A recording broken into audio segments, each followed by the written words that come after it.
Les amis, vous avez été certainement tous au courant de tous ces enfants-là qui sont passés de vie à trépas pendant les vacances parce qu'ayant été ailleurs, dans d'autres familles, les parents les ont envoyés ailleurs passer les vacances. Vous savez, chez nous en Afrique là-bas, quand les vacances arrivent, certaines familles, comme ça, qui ne sont pas nantis, envoient les enfants dans d'autres familles, chez certains membres de la famille qui sont un peu nantis, afin que l'enfant, du retour des vacances à la rentrée, puisse, je ne sais pas, quand il reviendra, on lui aura acheté des cahiers, les livres et peut-être même payer sa scolarité. Mais toujours, bon, on a eu des cas ici, chez certaines personnes, ça se passe mal. Et on a eu des cas, chaque année on a des cas, chaque vacances on a des cas. Soit les enfants reviennent avec des bleus, ça et là, des enfants hospitalisés, des enfants qu'on a tellement maltraités, à qui on a fait subir des sévices, qui n'ont pas, les pauvres corps, petits corps là, n'ont pas pu supporter. Ils sont passés de vie à trépas. Oui. Ou alors des enfants qu'on n'a pas pu surveiller, parce que bon, ce ne sont pas mes enfants. Bon, allez, ils peuvent jouer où ils veulent, peu importe. Je ne suis pas là pour... Et du coup, voilà, l'enfant va peut-être se retrouver dans un trou quelque part. On va passer le temps à le chercher, parce que pas de surveillance. On n'a pas surveillé l'enfant.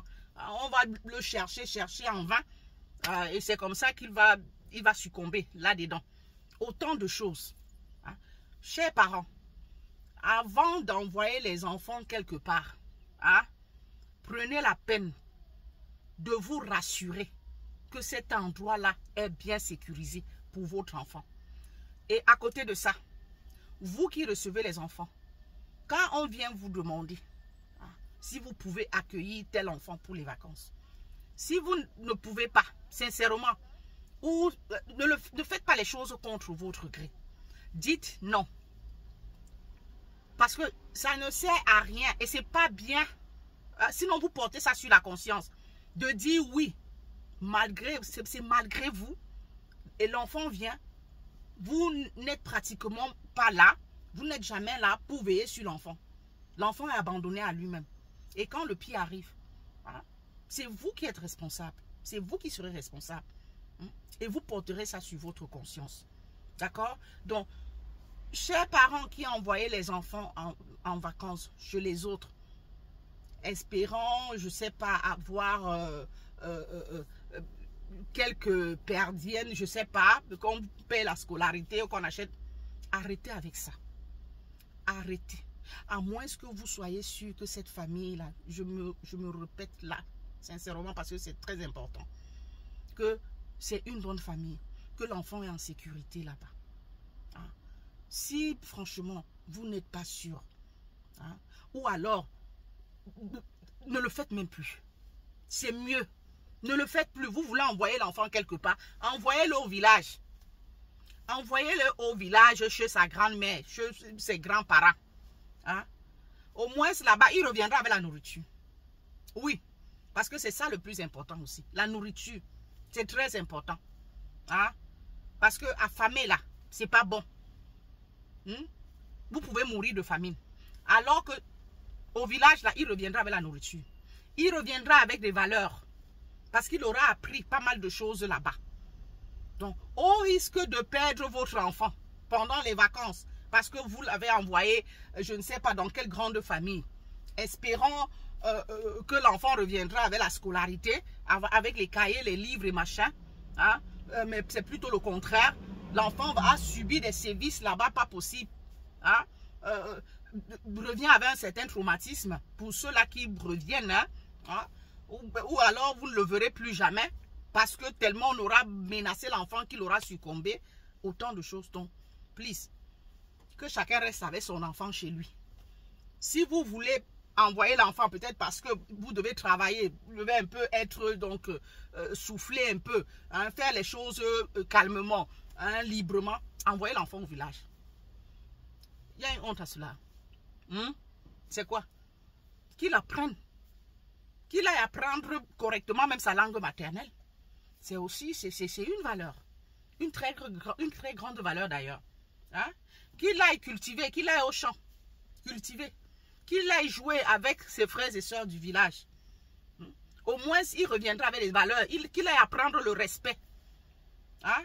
Comment on parle aux aînés, comment on respecte les aînés, comment on respecte autrui et qu'on sort. Comment on fait à manger et tout ça là. Les grandes valeurs, il reviendra avec les grandes valeurs. Oui. L'enfant que vous voyez sur la photo là. Le pauvre petit. Il était chez sa tante, hein, en vacances. Il est revenu avec un bouton au pied là. Comme vous pouvez le constater. C'est comme ça que ça enfle. Ça ne fait que... La tante, elle, pour elle, c'était... elle n'a rien constaté, hein. Donc, c'était juste un bouton. Sans plus. Mais une fois arrivé chez eux, ça a commencé à prendre du volume. Ça a commencé à prendre, ça prend du volume. La maman demande que, mais c'est comment? Tu m'as renvoyé l'enfant ici. La rentrée, non. Tu me renvoies l'enfant ici. Tu n'as pas vu le bouton là. Oui, mais c'est un simple bouton. Il y a quoi là? Mais il est en train de prendre du volume. Hein? Pour moi, c'était juste un simple bouton. Donc, je n'y ai vraiment même pas fait attention. Hein? C'était juste un petit bouton. Pris du volume, volume. C'est ça, aujourd'hui, qui a rip l'enfant. L'enfant en est mort de ce bouton-là. Donc, qui a grossi. On a amené l'enfant partout, chez les médecins. On ne voit rien. Vous comprenez un peu la chose? On ne voit rien, mais le pied enfle. On ne voit rien, mais le pied enfle. Et l'enfant en est décédé. Maintenant, on accuse la tante qu'elle aurait rip l'enfant mystiquement. La tante aussi ne fait que pleurer la queue. Je vous assure, je n'y suis pleuré pour rien. Qui croit? Est-ce vrai qu'elle l'a fait? Pas vrai. Meilleure solution, restez chez vous avec vos enfants. Gardez vos enfants auprès de vous. Eh oui, gardez vos enfants auprès de vous. Ou alors, c'est quoi cette histoire-là? Que vous devez absolument envoyer l'enfant en vacances, ça, là, tout le temps. C'est quoi? Hein? Mais voilà, si l'enfant était auprès de toi, chère maman, le bouton là, tu l'aurais constaté dès la première poussée. Et tu sais pas, tu y aurais fait quelque chose. Hein? Ou alors, peut-être il n'y aurait jamais eu bouton. Si c'est que c'est la tante qui est à l'origine de ça. Il n'y aurait jamais eu bouton. Hein? C'est ça, c'est autant de choses. À peine il est rentré de vacances, juste quelques temps, quelques jours, il est rip. Non, on accuse la tante. Mais comment savoir si c'est vraiment la tante? Hein? S'il n'était pas maintenant, c'est que si j'avais su, j'aurais gardé mon enfant auprès de moi. Si j'avais su, oh, c'était les vacances de quoi, oh, machin. Les vacances de quoi? C'est pour ça qu'on vous demande. Gardez vos enfants auprès de vous. Ou alors vous les envoyez au village, à la campagne. Ils reviendront de là avec de bonnes valeurs. Eh oui. Voilà. Qu'il repose en paix, le pauvre enfant. Ah, vraiment, c'est terrible, hein.